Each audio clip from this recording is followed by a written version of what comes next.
Em cada célula do seu corpo, neste exato microsegundo, uma transação financeira de proporções cósmicas está acontecendo. A moeda de troca não é ouro, dólar ou qualquer criptoativo. É uma molécula, pequena, instável e absolutamente vital. Seu nome é adenosina trifosfato, para nós, ATP. Ela é a energia corrente da vida, o combustível para cada contração muscular que lhe permite mover um dedo ou levantar uma tonelada. A força por trás de cada impulso nervoso que compõe seus pensamentos, suas memórias, sua própria consciência. Este não é apenas um vídeo sobre biologia. É uma jornada ao coração da bioenergética, uma exploração da economia celular que nos mantém vivos e uma investigação forense do que realmente acontece quando a conta bancária de energia se aproxima do vermelho durante aquela última, agonizante repetição no ginásio. Para entender o poder do ATP, precisamos primeiro apreciar sua arquitetura. É uma obra de arte da engenharia molecular. Imagine 3 componentes. Primeiro, uma base nitrogenada chamada ademina, a mesma A que faz parte do seu código genético. Ligada a ela, um açúcar de 5 carbonos, a ribose. Juntas, adenina e ribose formam o que chamamos de adenosina. Mas a verdadeira magia, a fonte de todo o poder, reside no terceiro componente, uma cauda de 3 grupos fosfatos, ligados em série. Aqui está o segredo. Cada um desses grupos fosfatos carrega uma carga elétrica negativa. E, como você deve se lembrar das aulas de física, cargas iguais se repelem. Imagine tentar segurar 3 ímãos poderosos juntos com os seus polos negativos apontados uns para os outros. A energia necessária para mantê-los unidos é imensa. As ligações químicas que unem esses fosfatos são exatamente assim, ligações de alta energia, mantidas juntas sob uma tensão molecular incrível. Elas são como uma mola comprimida ao seu limite máximo, pronta para explodir. E quando ela explode, a vida acontece. O processo é chamado de hidrólise. Uma molécula de água entra em cena, e com a ajuda de uma enzima chamada ATPase, a ligação que segura o terceiro e último grupo fosfato é quebrada. O resultado?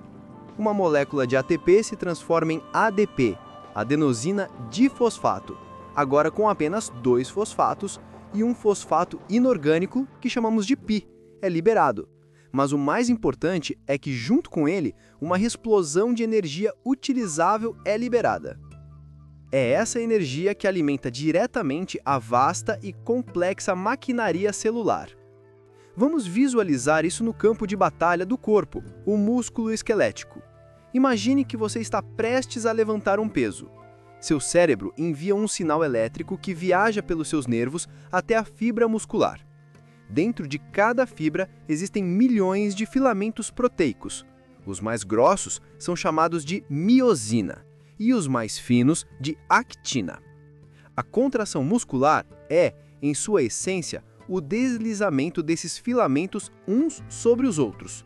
E o ATP é o mestre de cerimônias desse balé molecular. O ciclo começa. Uma cabeça de miosina que se parece com um pequeno gancho está ligada à actina.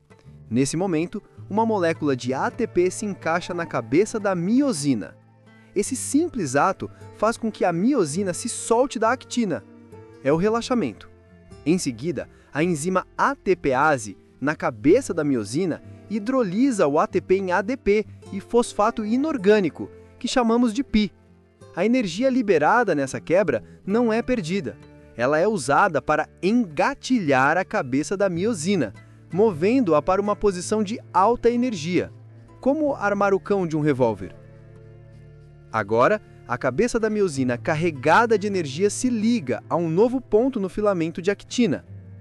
Essa ligação desencadeia a liberação do fosfato inorgânico e, em seguida, do ADP.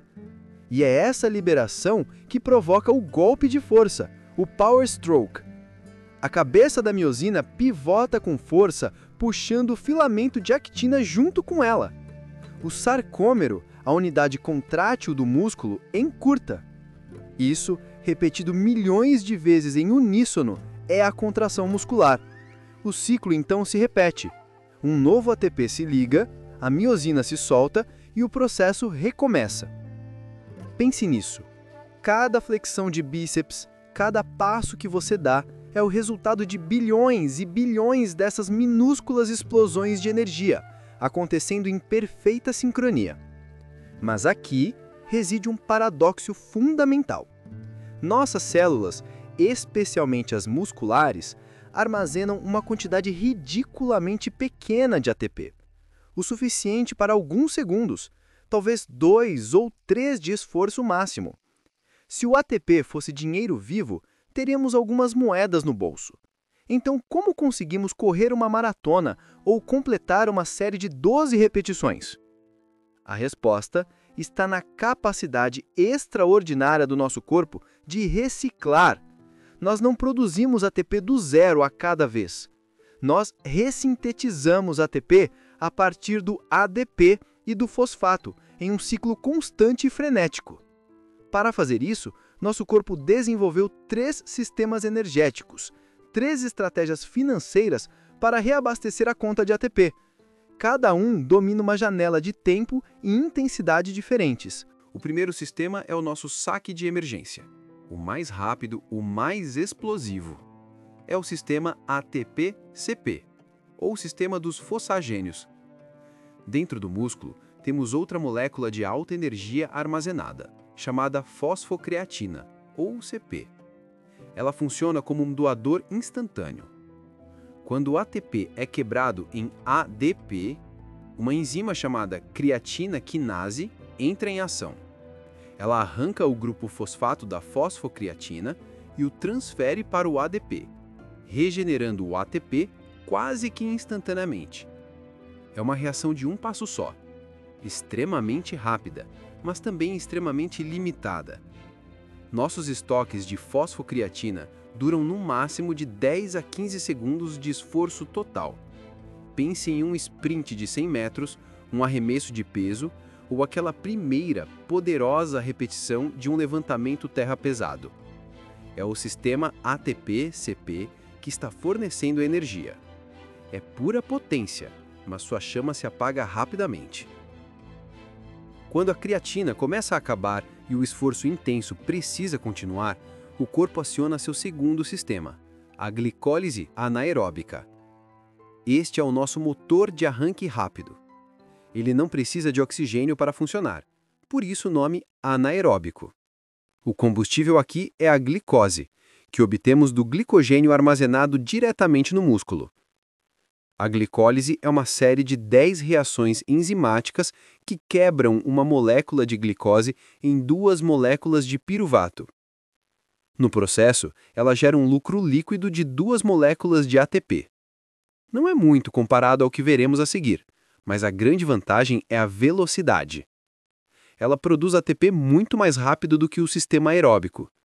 É o sistema que domina os esforços de alta intensidade que duram de 30 segundos a cerca de 2 minutos. Pense em uma corrida de 400 metros, uma luta de judô ou uma série de agachamentos até a falha. Mas este sistema tem um subproduto famoso, o lactato. Por muito tempo, o lactato foi o vilão, culpado pela fadiga e pela dor muscular. A ciência moderna, no entanto, reescreveu essa história. Quando a produção de piruvato excede a capacidade da mitocôndria de utilizá-lo, ele é convertido em lactato.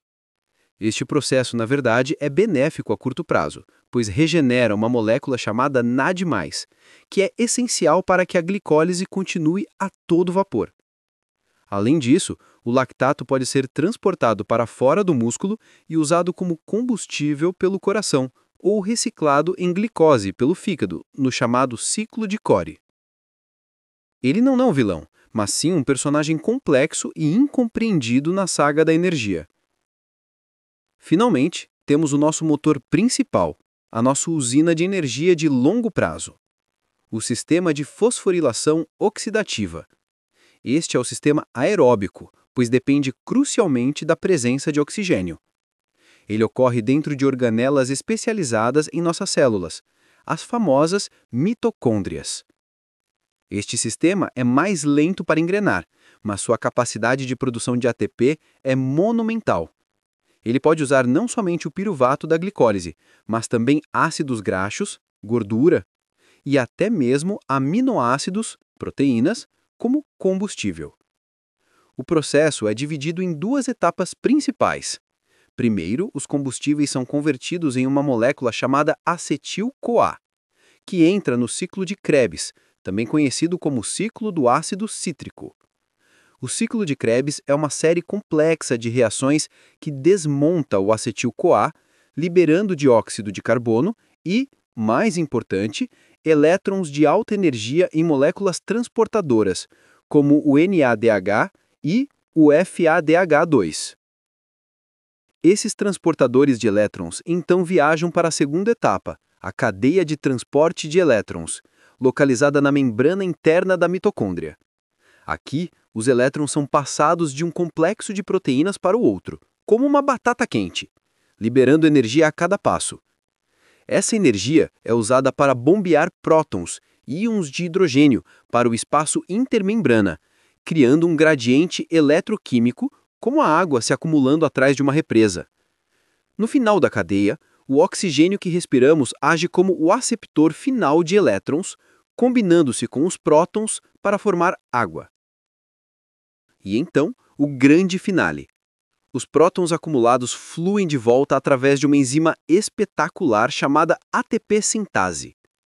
É uma verdadeira turbina molecular. À medida que os prótons passam por ela, ela faz girar, e essa rotação mecânica fornece a energia para unir o ADP e o fosfato, forjando novas moléculas de ATP. A partir de uma única molécula de glicose, este sistema pode gerar cerca de 32 a 34 moléculas de ATP. É o nosso motor a diesel, incrivelmente eficiente e duradouro, alimentando todas as atividades de baixa a moderada intensidade, desde caminhar até correr uma maratona. Agora, com esse conhecimento, vamos voltar à cena do crime, a academia. A última série de supino. Você já fez 8 repetições. A 9ª foi uma luta. Você tenta a 10ª. A barra desce. Toca seu peito. Você empurra com tudo que tem. A barra sobe alguns centímetros, para, treme e então, nada. Falha muscular momentânea. O que exatamente aconteceu nesse momento de paralisia? A intuição nos diz que simplesmente acabou a energia, que o tanque de ATP secou. Mas isso está perigosamente incorreto. O esgotamento total do ATP celular é uma condição catastrófica chamada rigor mortis, o enrijecimento do corpo após a morte. Lembre-se, o ATP é necessário não apenas para a contração, mas também para que a miosina se solte da actina. Sem ATP, as pontes cruzadas permanecem travadas e o músculo fica rígido.